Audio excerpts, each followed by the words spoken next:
Hey everyone, I'm too elusive and Sonic Frontiers has finally dropped. As you've seen in the title, this is a first impression video and not a full-on review, as I will be sharing my thoughts based on my experiences with the game so far. Keep in mind that this is only based off of 12 hours of gameplay and experiencing everything the first island has to offer, and I'm also going to do my best to make sure that this video is as spoiler free as possible. When you first begin the game, I strongly advise players to take their time getting used to not only the control scheme, but how Sonic handles as a whole, since both the controls and the physics in this game is entirely different than what we're used to. Also, while I am describing these controls, I will be using the PlayStation controller as a reference. The homing attack is now mapped to the square button, which makes sense because this is also the same button you'll be using to perform Sonic's melee attacks. The L1 and the R1 buttons allow Sonic to sidestep, and the boost is activated by hitting R2, which is pretty interesting, but it works. And the circle button still allows you to slide. The circle button is also used to perform Sonic's stomp, which also allows Sonic to use his bounce ability should you hold the circle button down.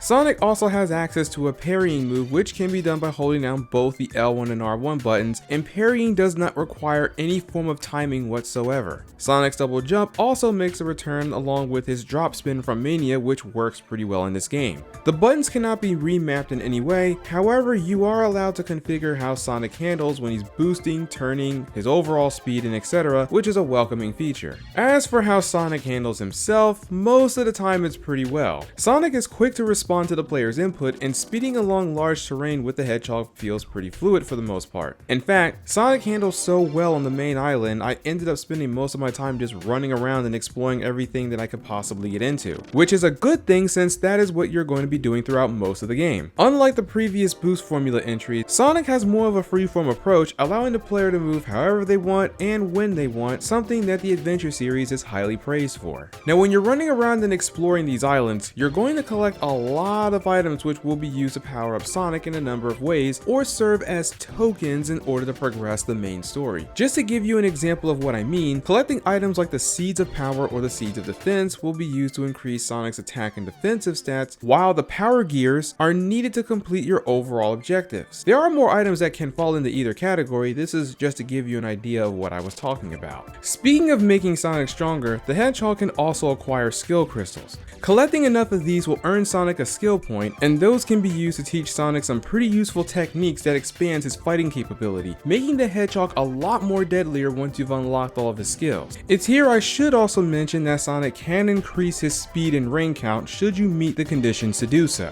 Since I've brought it up several times now, I should talk about the combat system. The combat in this game is very straightforward and easy for anyone to pick up. The homing attack followed by a series of punches and kicks will be your main bread and butter until you get more of Sonic's moves. Once you've unlocked these, you'll have a good number of options on how you want to take down each enemy you encounter. Also, when you block an enemy attack, whether it's a physical move or a projectile, time will slow down in the exact same fashion as Bayonetta's Witch Time, giving the player a huge advantage in battle. When you're up against enemy grunts, most of these fights will end in a matter of seconds, whereas the mini bosses are going to require a bit more time to take down since these fights usually have certain conditions to them, like the squid requiring you to chase it down while boosting on its tail until you've got close enough to hit it with a homing attack and then trigger its next phase. Then you have the cyberspace stages. Once you've collected enough portal gears which drop from enemies and mini bosses, Sonic can enter cyberspace where the player is allowed to run through small stages that pay homage to all of his previous adventures. These stages use the boost formula, and you're either going to be playing them from a 2D or a 3D perspective depending on which one you've entered. Also, these stages are very short, at most lasting only about a minute or so. The main reason why you want to complete these stages is because they provide these vault keys which are used to acquire the Chaos Emeralds in each island, and these keys are only awarded to you if you've completed the stage's challenges. Thankfully, you don't need to finish all of these challenges in a single run, so you can replay the stages as many times as you need. Now, I'm going to be honest with you and say that I have a bit of a love-hate relationship with these cyberspace levels. On one end, these stages don't overstay their welcome, and they do serve as a nice break from all the exploring, especially if you're in the mood to play a more traditional Sonic level. Not to mention, these levels will grace your ears with a wonderful soundtrack of their own.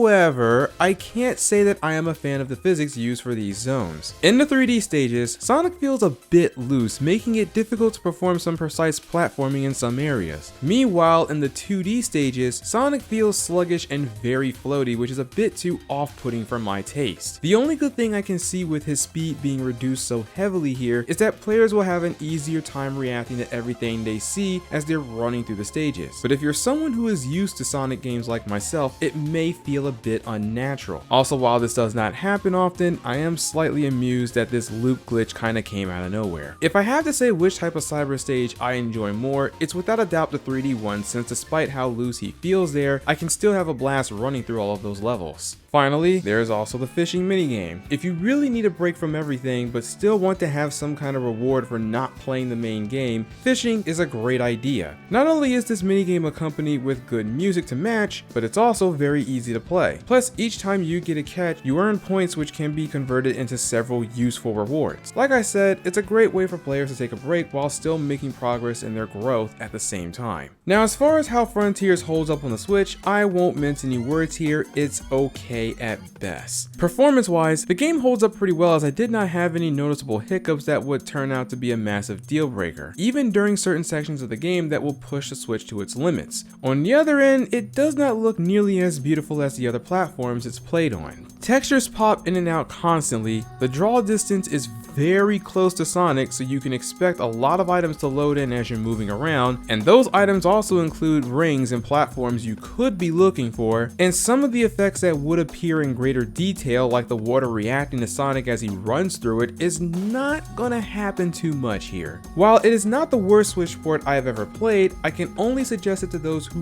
really prefer to play the game on the go or do not have any other means of playing the game whatsoever. If there's anything else I have to point out, there is at least 2 additional issues I have with the game. This first one is rather nitpicky and only seems to be a problem to those who grew up on the PlayStation. I do wish that the homing attack reticle was not a triangle, as there are plenty of times where I would hit the triangle button instead of the square when I want to initiate the move. Even when I'm playing this game on PC or on the Switch, I'm still prone to hitting the uppermost button simply because I see a triangle pop up and my reflexes will immediately hit that button instead of anything else. It's not a massive deal breaker as I've gotten used to it over time, but a reticle change would be nice. The second issue comes from the camera handling, more so when the camera forces itself to be in a certain perspective when you're in the middle of performing some precision platforming. Having the camera go from sitting behind Sonic to suddenly shifting into a new angle when you're in the middle of doing anything will often mess up any attempt at platforming I was trying to do, and it can lead into starting the entire platforming section all over again.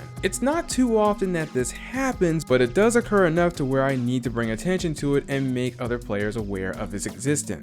Overall, my experience with this game so far has been great. As of now, I've only finished the first island you started off on, and I'm about to see what the second island has to offer. While I want to go into greater detail about this game, as I stated before, this is not a review. I plan on doing a full review of this game once I have experienced everything that this game has to offer, but at least for now you can rest easy knowing that Sonic Frontiers is a lot of fun, and I had not put the game down since I started playing. Anyway, that's all I have for today. If you enjoyed the video, hit me with that siggity sub, and I hope to catch y'all in the next one.